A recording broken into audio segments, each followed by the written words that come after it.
Cops just enforce laws, they don't write them, right?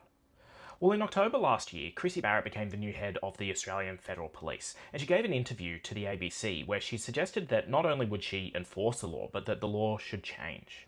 She said, "Part of our approach to these national security investigations teams is looking at the national strategy, looking at where are the policy levers, where are potential opportunities for new legislation or amended legislation. Is the legislation working for us as it stands?" She's talking there about new units set up as part of the government's crackdown on opposition groups. In their own words, AFP launches national security investigations teams to target groups causing harm to social cohesion. For the Albanese regime, the threat to social cohesion is Palestinians. Albanese and the police are not talking about wealth inequality or domestic violence as problems of social cohesion, and they didn't see inviting Herzog, the head of state for Israel, here and sparking protests and police brutality. They didn't see that as a threat to social cohesion. No, social cohesion just means white supremacy, assimilation. You must cohere with your oppressor or we'll send the cops after you. These national security investigations teams will be working with the Five Eyes law enforcement group.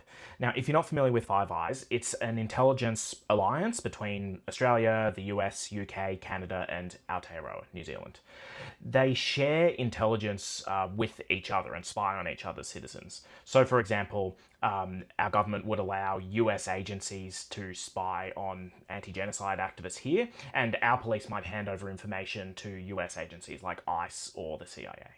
The National Security Investigations teams are already at work. In one case, they're going after activist Austin McKell. He's facing court next week on a charge of using a carriage service to menace, harass, or offend. McKell repeatedly contacted his local Labor MP's office, Susan Templeman, and he wanted to talk to her about the genocide in Palestine. I'm sure this was very annoying for Templeman and her staff, but maybe when Labor MPs vote to keep sending arms to Israel, they should feel a pang of annoyance. It doesn't really compare to the suffering they're causing.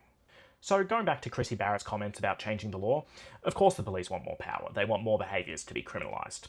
But normally they lobby for this through their unions. It does blur the lines a bit when the police commissioner is lobbying the government publicly.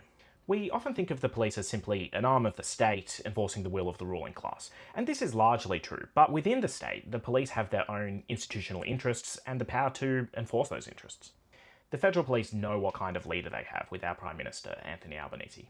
A sad loser who will facilitate the murder of children in Palestine, Lebanon, and Iran if he gets a pat on the head from Trump. They know they can play him like a fiddle, and we will all suffer for it. Big thanks to Patreon supporter Adriana for suggesting this topic. If you'd like to pick topics for future videos, go to patreon.com/anticop.